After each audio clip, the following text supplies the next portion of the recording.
علی بھائی، آج کا پہلا سوال ہے۔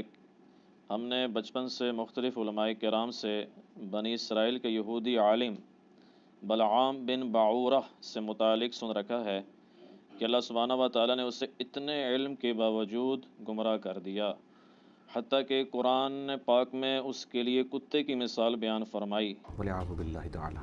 پلیز یہ بتائیں کہ اس عالم دین کی گمراہی کی اصل وجہ کیا تھی تاکہ ہم بھی اس سے بچ سکیں۔ دیکھیں، یہ جو یہودی عالم تھا بنی اسرائیل کا یا بنی اسرائیل کے زمانے میں،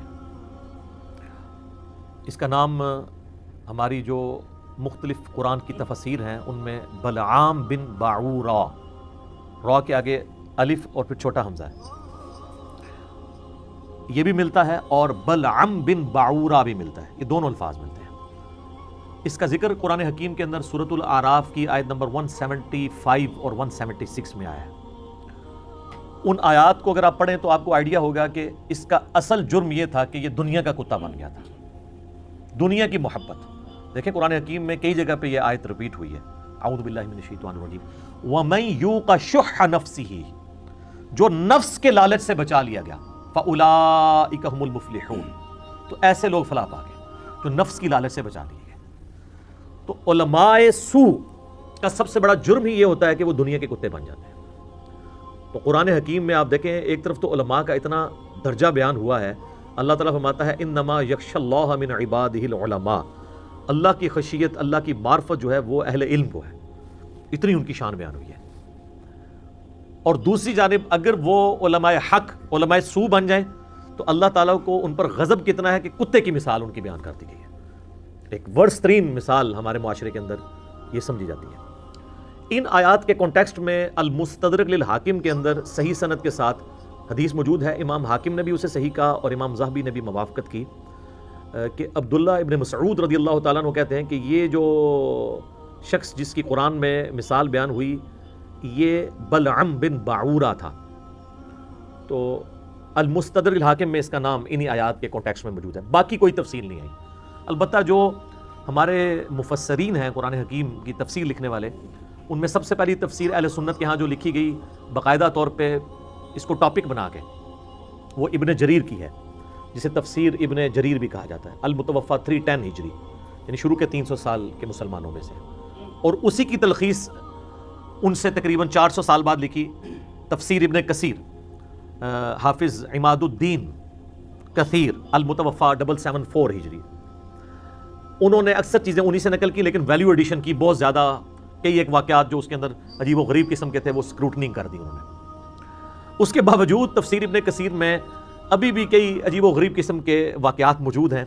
میں نے ایک ویڈیو میں کہہ دیا تھا کہ تفسیر ابن کثیر میں جو کچھ لکھا ہے وہ ٹھیک نہیں ہے، اس میں آپ احادیث لیں، اس میں کوئی شک نہیں ہے کہ تفسیر بالروایہ یعنی احادیث کی روشنی میں اور قرآن کی آیات کی روشنی میں سب سے بیسٹ تفسیر اس امت میں جس عالم نے لکھی ہے نا وہ حافظ ابن کثیر کی ہے، لیکن انہوں نے کئی ایک اسرائیلی روایات اس میں نقل کی، اور بعض اوقات وہ اتنی بےہودہ قسم کی روایات ہیں خصوصاً سیکس کے پوائنٹ آف ویو سے، کہ وہ مطلب آپ کسی کو پڑھ کے نہیں سنا سکتے۔ کوئی شخص کہے کہ اگر یہ ہاں ماشاءاللہ اس قابل ہیں کہ میں اپنی سسٹر کے سامنے یا اپنی والدہ کے سامنے بیٹھ کے یہ باتیں پڑھ سکتا ہوں، تو آپ پڑھ نہیں سکتے۔ تو اس سے میں کوئی حافظ ابن کثیر کی تنقیص نہیں کر رہا، ایون اس کے بعد ان کی اس تفسیر کے اوپر جن لوگوں نے تحکیم لگائی ہے، شیخ البانی ہوں یا شیخ زبیل زئی ہوں، انہوں نے باقاعدہ ان واقعات کے نیچے سیدھا فٹ نوٹ لکھا ہے کہ مردود اور بے اصل ہے۔ تو یہ مردود اور بے اصل حافظ ابن کثیر کے واقعات کو جو بنی اسرائیل کی اسرائیلی روایتوں سے انہوں نے لیے تو وہ خود لکھ رہے ہیں، اور وہ اس لیے ہے کہ وہ عجیب و غریب قسم کے واقعات ہیں، اور اسی قسم کے جو بےہودگی پہ مبنی کچھ واقعات سورۃ الاعراف کی آیت نمبر 175 اور 176 کے کانٹیکسٹ میں بھی پڑھ کے دیکھ لیں۔ لوگ کہتے ہیں نہیں کدھر لکھا ہوا ہے، تو سر آپ قرآن کھول لیں، ابن کثیر موجود ہے، تو سورۃ الاعراف آیت نمبر 175 اور 176 کے کانٹیکسٹ میں جو اسرائیلی روایتیں ہیں وہ ماشاءاللہ جس قسم کی ہیں وہ آپ پڑھ کے دیکھ لیں تو آپ کو پتہ چل جائے گا۔ باقی ان کے پورے ورک کو ہم زیرو سے ملٹیپلائی نہیں کر رہے، یہ چیزیں جو نکالنی چاہیے تھی، لیکن ظاہر ہے کہ وہ فوت ہو چکے ہیں، ان کے مرنے کے بعد تو نکل نہیں سکتی۔ یہی ہو سکتا تھا کہ جو لوگ اس کی تحکیم کر رہے ہیں وہ نیچے فٹ نوٹ پہ لکھ دیں کہ بھائی اے کہانی ہے چھوڑ دو، باقی چیزیں لے لو، جو ہم کئی علماء کے بارے میں کہتے ہیں کہ اس عالم کی یہ بات ٹھیک ہے، یہ کہانی ہے، یہ کہانی چھوڑ دیں، قرآن و حدیث لے لیں۔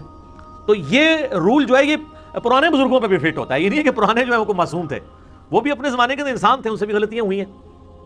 تو پہلے ہم ان قرآن کی آیات کو کور کرتے ہیں اس کانٹیکسٹ میں، جو سورۃ الاعراف کی آیت نمبر ہے 175 اور 176۔ اعوذ باللہ من الشیطان الرجیم، بسم اللہ الرحمن الرحیم۔ وَاتْلُ عَلَيْهِمْ نَبَأَ الَّذِي آتَيْنَاهُ آیَاتِنَا، اے نبی ان پر اس شخص کا حال پڑھ کر سنائیں جسے ہم نے اپنی آیات دی تھی۔ مستجاب الدعوات ہوگا، اللہ تعالیٰ کا کوئی منظور نظر تھا، یا آیات دی ہیں تو اس کا مطلب ہے موحد تھا، مسلم تھا، یہ ساری کوالٹیز تھی، یعنی کوئی نوٹوریس پرسنالٹی نہیں تھا، دیندار آدمی تھا۔ فَانْسَلَخَ مِنْهَا، لیکن وہ خود ان چیزوں سے نکل گیا اپنے آپ کو چھڑا کر۔ اللہ نے اس کو اتنا کچھ دیا تھا لیکن اس نے پسے پش ڈال دیا، اللہ کا پٹا اتار کے وہ بھاگ گیا۔ فَانْسَلَخَ مِنْهَا، یہ اپروپریٹ اس کی سمجھ لیں کہ ٹرانسلیشن یہ بنے گی۔ فَأَتْبَعَهُ الشَّيْطَانُ، تو شیطان پھر اس کے پیچھے لگ گیا۔ سورہ زخرف میں ہے نا، جو رحمان کے ذکر سے روگردانی اختیار کرتا ہے تو اللہ تعالیٰ فرماتا ہے ہم اس کے اوپر قرین، ایک جن مقرر کر دیتے ہیں شیطان، جو اس کا ساتھی بن جاتا ہے۔ جب اللہ کا ذکر نکلا تو پھر شیاطین ہی حملہ کریں گے۔ فَكَانَ مِنَ الْغَاوِينَ، تو پھر وہ گمراہوں میں ہو گیا، شیطان کے ہتھے چڑھ گیا وہ۔ وَلَوْ شِئْنَا لَرَفَعْنَاهُ بِهَا، اگر ہم چاہتے تو جو کچھ ہم نے اسے علم اور جو اسے کوالٹیز دی تھی اس کی وجہ سے اس کے درجات بہت بلند کر دیے جاتے۔ وَلَكِنَّهُ، لیکن آپ کو پتا ہے نا کہ اللہ تعالیٰ زبردستی کسی کو ہدایت نہیں دیتا جب تک وہ خود طلبگار نہ ہو۔ وَالَّذِينَ جَاهَدُوا فِينَا لَنَهْدِيَنَّهُمْ سُبُلَنَا، جو لوگ ہماری راہ میں کوشش کریں گے انہی کے لیے ہم اپنی راہیں کھولیں گے۔ تو اللہ تعالیٰ فرماتا ہے ہم نے زبردستی تو کوئی نہیں کرنی تھی، اگر اللہ تعالیٰ زبردستی کرنا چاہتا اور وہ خواہش مند بھی ہوتا تو اس کے درجات بلند ہو جاتے۔ وَلَكِنَّهُ أَخْلَدَ إِلَى الْأَرْضِ، لیکن وہ خود ہی زمین کی پستی میں گر گیا۔ یہ عربی لنگوسٹک کے اندر جب یہ بات کی جائے نا کہ جا کے زمین لگ گیا، مراد یہ ہے کہ وہ دنیا کا کتا بن گیا، کیونکہ دنیا میں جتنی بھی نعمتیں ہیں وہ زمین سے نکل رہی ہیں۔ سونا کہاں سے نکل رہا ہے؟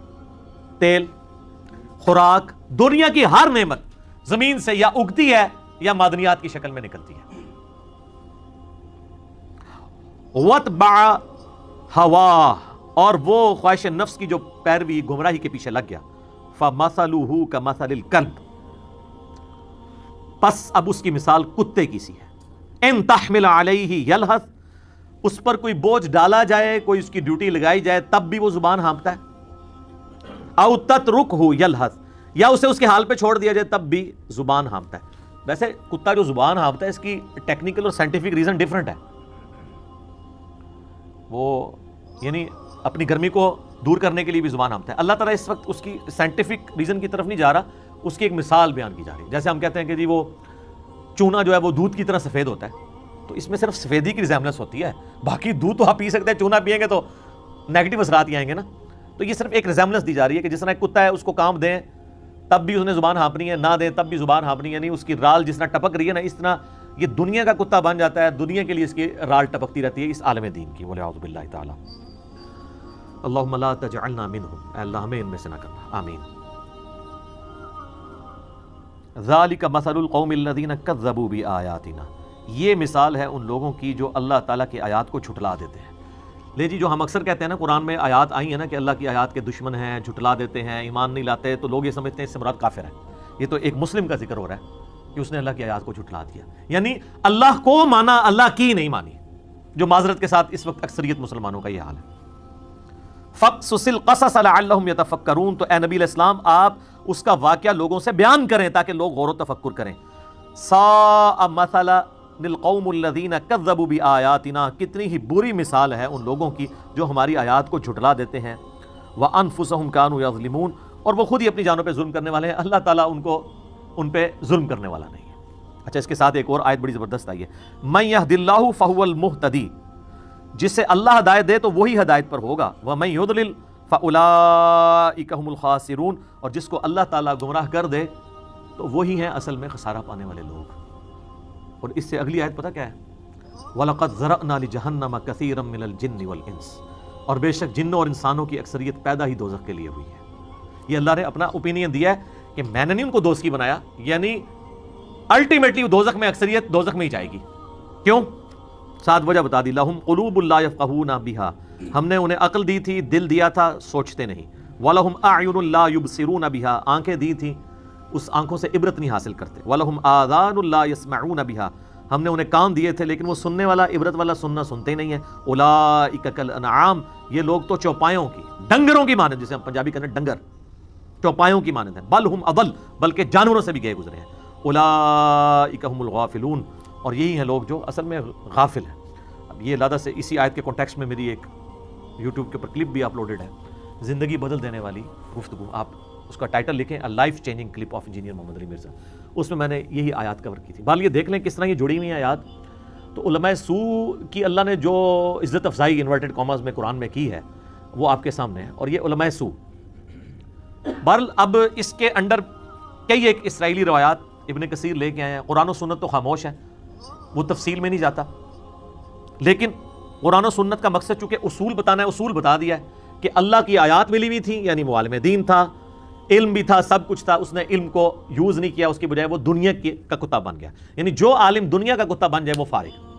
اس کا قطعاً یہ مقصد نہیں ہے کہ کسی عالم کی یا علم دین کی توہین کی جائے، کیونکہ علم دین تو انبیاء کا خاصہ ہے. نبی علیہ السلام کو ایک ہی دعا سکھائی گئی ہے بڑے لیول کے اوپر، قل رب زدنی علما. اے نبی آپ بھی دعا کیا کریں اللہ آپ کے علم میں اضافہ کر دے. علم کی توہین کرنے والا کافر ہے، چاہے وہ شعروں میں کر دے. کئی لوگ کہہ دیتے ہیں علم بس کریو یار، اور جی شیطان بھی بہت بڑا عالم سی، وہ بھی گمراہ ہو گیا. اس عالم کے اوپر بھی لعنت ہے جو اس علم کو پازیٹیولی یوز کرنے کے بجائے نیگیٹیولی یوز کرے. اس میں آیا نا کہ ہم نے دیا تھا، وہ خود ہی پٹا چھڑا کے اللہ کا نکل گیا، تو گمراہی ہونا تھا. جس طرح علماء یہود تھے نبی علیہ السلام سے پہلے، تو سورہ بقرہ میں آتا ہے کہ یہ دعائیں کیا کرتے تھے آخری وہ پیغمبر جلدی جلدی آئے، ہم اس کے ساتھ مل کے جو ہے وہ کافروں پر فتح حاصل کریں. جب وہ آ گئے تو پہلے کافر ہی وہ بن گئے، علم کے باوجود گمراہ ہو گئے، اس لیے کہ انہوں نے علم کو یوز نہیں کیا. یہ نہیں ہے کہ علم کی وجہ سے ہوئے. اللہ تعالیٰ بار بار اس چیز کو کہتا ہے نا، وَمَخْتَلَفَ الَّذِينَ أُوتُوا الْكِتَابَ إِلَّا مِن بَعْدِ مَا جَاءَهُمُ الْعِلْمُ بَغْيًا بَيْنَهُمْ. اللہ کہتا ہے علم آیا ہے، اس کے باوجود ان کی ضد اتنی پکی ہے کہ یہ گمراہ ہو گئے. وہ ایک بریلوی مولانا نے کہہ دیا تھا نا کہ علم کی وجہ سے لوگ گمراہ ہو جاتے ہیں، تو اس کے جواب میں میں نے یاد پیش کی تھی. اللہ تعالیٰ تو اصل میں یہ میسج دے رہا ہے کہ علم کے بعد تو تمہیں گمراہ نہیں ہونا چاہیے تھا، تم علم کو یوز کرتے، نہ کہ یہ کہ علم کی وجہ سے بندہ گمراہ ہوتا ہے.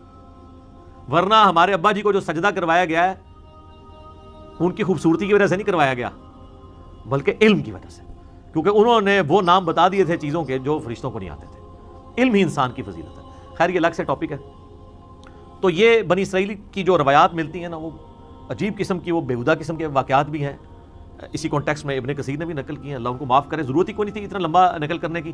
بل اس میں جو میں نے غور و تفکر کیا نا، جو مجھے بات کرین حق لگی ہے نا، حق کے قریب، تو وہ والی بات ہے کہ وہ جب حضرت موسیٰ علیہ السلام بنی اسرائیل کو لے کے نکلے ہیں، اور یہ جس قوم سے تعلق رکھتا تھا ان کو بنی اسرائیل سے خطرہ تھا، تو انہوں نے اس کو کہا کہ تم مستجاب الدعوات ہو، تو تم جو ہے نا حضرت موسیٰ علیہ السلام ان کی قوم کے لیے بد دعا کرو تاکہ یہ ہمارے اوپر سے ٹل جائے.